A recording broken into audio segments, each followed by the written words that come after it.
os governos aqui no Brasil, ao terem adotado uma proximidade com os BRICS, deveriam ter adotado também uma alteração da visão estratégica nos setores militares. Esses setores militares e policiais não tiveram sua formação em nada alterada. Houve até uma autocrítica, inclusive, do PT com relação a isso, o Lula disse isso, né? Porque esses setores militares foram formados dentro do neoliberalismo, né?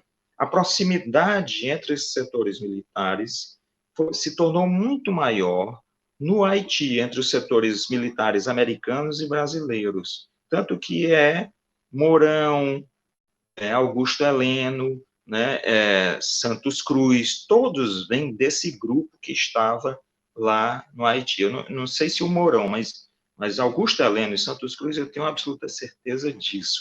E um general que se opôs, general brasileiro, não me lembro o nome dele agora, que se opôs, suicidou-se. Eu acho que ele foi suicidado porque se Aham. opunha às medidas dos Estados Unidos. Quem teve um pouco mais de autonomia no pensamento e começou a alterar a sua visão estratégica foi a Marinha. A Marinha, através de uma tese de hoje um contra-almirante, que falava da Amazônia Azul, ou seja, do mar, dos oceanos que da área oceânica que banha o Brasil, e pensava uma política estratégica para defender essa Amazônia Azul da invasão para não tomarem o petróleo da costa brasileira. Uma das coisas que o Lula fala em algumas entrevistas, que ele já dava na prisão, inclusive, que era essa situação do Exército Brasileiro, né? Lula, né, ele falava que quando assumiu o governo, a situação do Exército Brasileiro era muito triste, né? Era muito Era. vamos dizer, sucateamento mesmo. Então, tinha soldados sem coturno, o pessoal não comia direito, embarcações, né, realmente em péssima situação, até para pesquisa mesmo, que eram realizadas fora do país, Antártica, por exemplo. Então, assim, houve uma tentativa, mas essa situação no Haiti também, dizer, houve uma aproximação desse grupo nessa situação, mas houve realmente uma tentativa de valorizar mais o Exército Brasileiro naquele momento, né? Mas valorizar o Exército. Foram valorizadas as três forças: Exército, Marinha e As Aeronáutica. Forças Armadas, né? Marinha com os projetos dos submarinos. O submarino nuclear é uma coisa inédita. Os submarinos, né, diesel elétricos, né, são 4, no acordo com a França, submarinos Scorpene. Na aeronáutica, o projeto FX, que é um projeto de criação de um caça junto com a Saab Gripen, lá sueca, mas internalizando a tecnologia de modo que o Brasil se tornasse autônomo e entrasse nessa nova área. E no caso do Exército, a tentativa de recompor um setor bélico, principalmente no lançamento de foguetes, nos blindados, né? Mas há um estudo que diz que desde a criação da Escola Superior de Guerra, esse núcleo formador da direção do Exército se aproxima dos Estados Unidos, né? Desde a Segunda Guerra que há essa aproximação. No Haiti se tornou clara.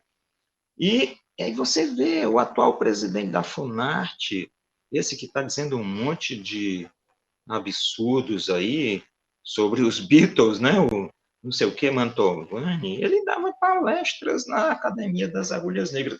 Esse pessoal está sendo formado numa visão de defesa da ditadura, de ódio ao povo brasileiro, de subserviência aos interesses americanos, de ataque a qualquer iniciativa de independência brasileira.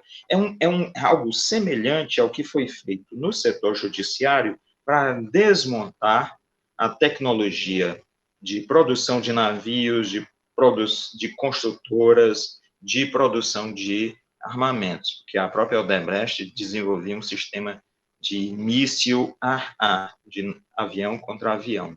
Então, você tem militares que são formados contra os interesses nacionais, que existem para defender a imensa desigualdade de renda, que existem para subjugar o povo brasileiro, para atirar no povo brasileiro, como foi feito lá no Rio de Janeiro, que deram 80 tiros naquele músico, né?